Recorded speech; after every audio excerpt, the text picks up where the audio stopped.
simply leveling up are behind us. I'm going to tell you guys how to evolve all the brand new Pokemon in Scarlet and Violet.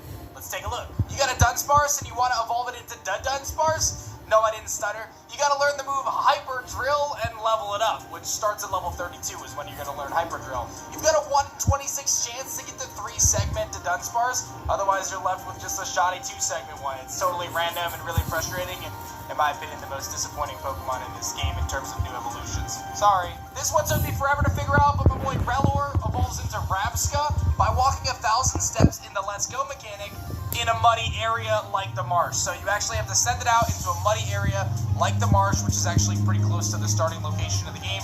That's where I did it. Just walk around with it. Don't get on Karide and ride it. Just walk around, let him out of its Pokeball, and let's go, and just walk around. And after 1,000 steps, level it up, and it'll evolve into Rabsca. If you want to evolve your Greabard into Houndstone, you've got to get it to level 30 and do it at nighttime. By evolving it and leveling it up at level 30 at nighttime, it will evolve into a Houndstone. Easy way to get that. Giraffe Rig into one of my favorite evolutions in the new game is Farigiraf. The way you do that is simply level it up with Twin Beam, its moveset.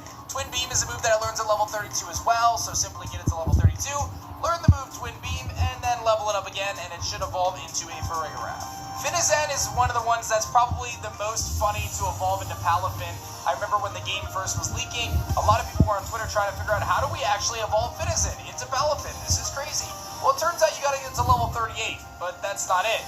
You actually gotta do it in co-op play, which means you gotta have your friends playing with you in co-op and witnessing this wonderful Finizen in-game, and then ultimately it can evolve that way. It was wild actually watching people try to figure out how to evolve it. Do we use the little cutout that's by the beer? Do I have to feint a Pokemon? Do I have to do something in Let's Go? Do I have to switch it out and then feint something? The amount of things that people tried to get this thing to evolve was insane, but ultimately it was figured out that you do need to be in co-op play, a very unique evolution method. Probably up there with Runerigus, I would say at this point. Some of the easier ones, Capsicid evolves into Scovillain, the new Fire and Grass type, by simply using a Firestone.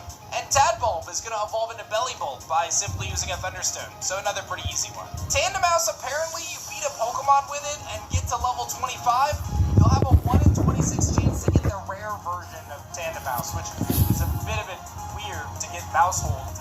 It's a 1 in 26 chance, much like the Dunsparce. So some of these rarer forms are just simply odds-based and can be a little bit frustrating to kind of get. If you want to evolve your Seatottle into a Sea-Titan, you simply need an Ice Stone to do that. Pawmo into Pawmot, its final stage of Pawmi, is to walk 1,000 steps in Let's Go and then level it up. So much like Relor into Rabsca, it's the same thing. You're going to use the Let's Go functionality, let it out of its Pokeball and let's go. You don't have to battle things, you can simply walk around the map. It's very easy to do. It only takes like 2 or 3 minutes and then you level it up and you should be good to go.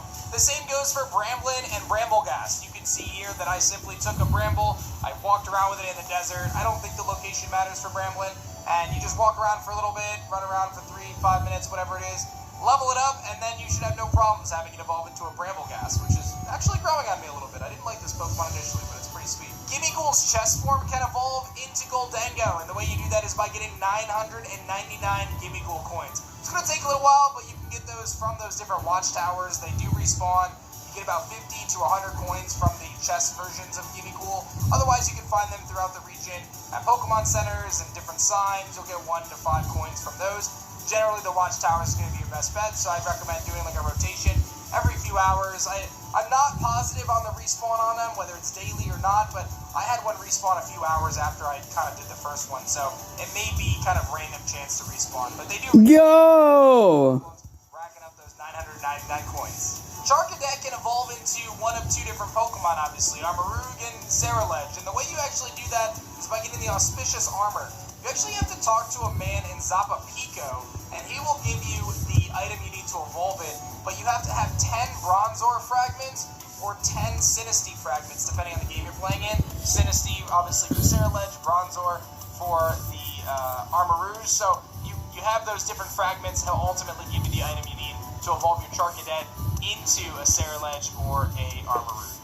King Gambit may be the craziest evolution method. I know there's a lot of talk about utilizing this item called Leader's Crest. However, I was actually able to get my Bisharp to evolve by simply defeating what's called a Leader Bisharp, which is very, very weird.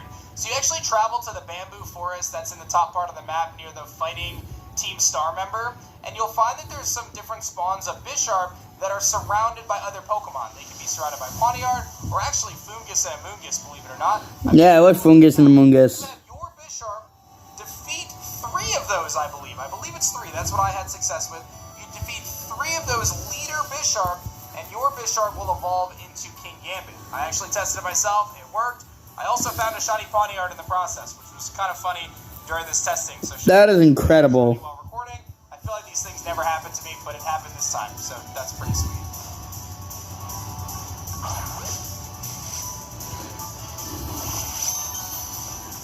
Hey, look, it's shiny Pawniard. Evolve your Primeape into an Annihilate. That's a pretty good one.